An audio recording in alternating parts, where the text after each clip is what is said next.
अस्सलाम वालेकुम वरहमतुल्लाह बरकातहू 22/6/2025 बूरे वाला दी सब्जी मंडी खड़े हैं दोस्तों। पेटी ਤੁਹਾਡੇ ਸਾਹਮਣੇ ਖੜੀ ਹੈ।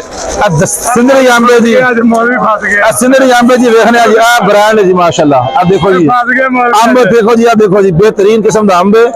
आ देखो जी ਤੁਹਾਡੇ ਸਾਹਮਣੇ जनाब। आ बिलाल साहब की रेट है इस अंब दा जी? 1200 रुपया जी पेटी अंब दी जी। आ ਤੁਹਾਡੇ सामने अंब देखो जी कितना बेहतरीन किस्म दा अंब है, ब्रांड अंब है जी, अव्वल क्लास और आउट ऑफ क्लास अंब है ਤੁਹਾਡੇ सामने। ਅਸੀਂ ਤੁਹਾਡੇ ਸਾਹਮਣੇ जनाब नवी पेटी ओपन करांगे। हो सकता भी ਅਸੀਂ स्पेशल पेटी बना के रखी होवे, स्पेशल पेटी ਅਸੀਂ बना के रखी होवे ਤੇ ਹੋ ਸਕਦਾ ਅਸੀਂ स्पेशल पेटी बना के रखी होवे। दोस्त ਸਾਹਿਬ ਸਾਡੇ ਇਤਰਾਜ਼ ਕਰਨ ਯਾਰ ਵੀ ਤੁਸੀਂ स्पेशल पेटी बना के रखी ਸੀ, ਤੁਸੀਂ ਸਾਨੂੰ ਵਿਖਾਈ, ਅਸੀਂ ਤੁਹਾਨੂੰ ਹੋਰ ਵੀ पेटियां खोल के ਵਿਖਾਵਾਂਗੇ।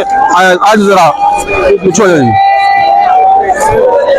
मारो जी ना कैमरा मारो जी, केड़ा पिया जी माल आ पिया जी। आ फड़ो अपनी कापी किताबा इत्थों लै जाओ, निकल जाओ। आ जी अंब जी, आ देखो जी, आ दोस्त चलो जी, इहदा कम से कम 8 किलो वजन है जी तकरीबन।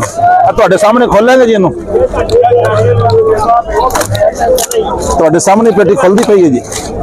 ਇਹਨੂੰ ਵੇਖਣਾ ਜੀ ਇਹਦੇ ਚੋਂ ਕੀ ਨਜ਼ਾਰਾ पेटी चों। ਆ ਜੀ ਆ पेटी खुली है जनाब। आ ਤੁਹਾਡੇ ਸਾਹਮਣੇ ਆ ਵਿੱਚੋਂ ਅੰਬ ਨਿਕਲਿਆ ਜੀ। ਇਹਦਾ 1200 ਰੁਪਇਆ ਰੇਟ ਹੈ ਤੇ ਅਵਲ ਕਲਾਸ ਆਊਟ ਆਫ ਕਲਾਸ ਅੰਬ ਹੈਗਾ ਜੀ, ਜਿਹੜਾ ਅਵਲ ਕੁਆਲਿਟੀ। ਹੁਣ ਇਹਨੂੰ ਅਸੀਂ ਬੁੱਧਾ ਦੇ ਥੱਲੇ ਲੁੱਦਨੇ ਆ, ਚੈੱਕ ਕਰਨਾ ਵਿੱਚੋਂ ਮਾੜੇ ਅੰਬ ਵੀ ਨਿਕਲ ਆਉਂਦੇ ਨੇ ਬਾਅਦ ਬਾਅਦ, ਪਰ ਅਸੀਂ ਆਪਣੇ ਕਸਟਮਰ ਨੂੰ ਮਾੜਾ ਅੰਬ ਡਿਲੀਵਰ ਨਹੀਂ ਕਰਨਾ। ਲਓ ਜੀ पूरी पेटी खोली है, पूरी पेटी च माड़ा अंब कोई नहीं निकलिया। अगर एक दो माड़ा अंब निकल भी आन तो दुकानदार तो वैसे वड़ जाता, मगर ਤੁਹਾਡੇ ਸਾਹਮਣੇ पेटी खुली बेहतरीन किस्म का अंब निकलिया जी। कोई अंब भी हल्का या माड़ा नहीं है, ठीक है जी। आ देख लो जी, कोई अंब पोला भी नहीं है, बेहतरीन किस्म का अंब है। ਅਸੀਂ ਆਪਣੇ ਦੋਸਤਾਂ ਬਾਬ ਤੱਕ ਜਿਹੜਾ ਮਾਲ ਡਿਲੀਵਰ ਕਰਨਾ, ਬੂਰੇਵਾਲਾ ਜ਼ਿਲ੍ਹਾ ਬਿਹਾੜੀ, ਸਾਈਵਾਲ, फैसलाबाद, लाहौर तक साडा माल जाता जी।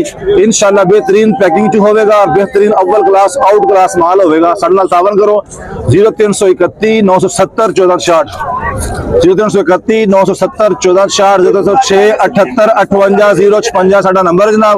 साडा राबता करो, इंशाअल्लाह बूरेवाला भी डिलीवर कर रहे हैं, पूरे पाकिस्तान में डिलीवर करना है जी। अस्सलाम।